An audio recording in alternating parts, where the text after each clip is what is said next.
একদিন স্কুলে শিক্ষক ফাহিম স্যার ক্লাসে বোঝাচ্ছিলেন ফিলিস্তিনের শিশুদের দুর্দশার কথা, কিভাবে ওরা প্রতিদিন দখলদারিত্ব আর সহিংসতার শিকার হচ্ছে। স্যার বললেন, তোমরা জানো, কিছু কোম্পানির পণ্যে আমাদের টাকা চলে যায় সেই অত্যাচারীদের পকেটে। আমরা যদি একসাথে সেই পণ্যগুলো ব্যবহার না করি, তাহলে ওরা একটা বার্তা পাবে কি? জামিলের চোখ বড় হয়ে গেল। ও ভাবল, আমার ছোট্ট টাকা দিয়েও কি কারো কষ্ট বাড়ছে? সেদিন থেকেই দোকানে কিছু পণ্যের পাশে ছোট্ট করে কাগজে লিখে রাখ, এই পণ্য ইসরায়েল সমর্থন করে, কিনবেন না ঘি। লোকজন প্রথমে হাসাহাসি করত, কেউ কেউ বলতো, এই পিচ্চির এত বুঝ।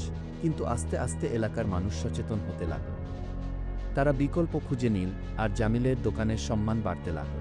একদিন এক সাংবাদিকের ছবিতে জামিলের দোকানের সাইন তুলে নিল, খবরের কাগজে ছাপা হলো শিরোনাম, এক পিচ্চি, এক প্রতিবাদ, এক আশার আলোক।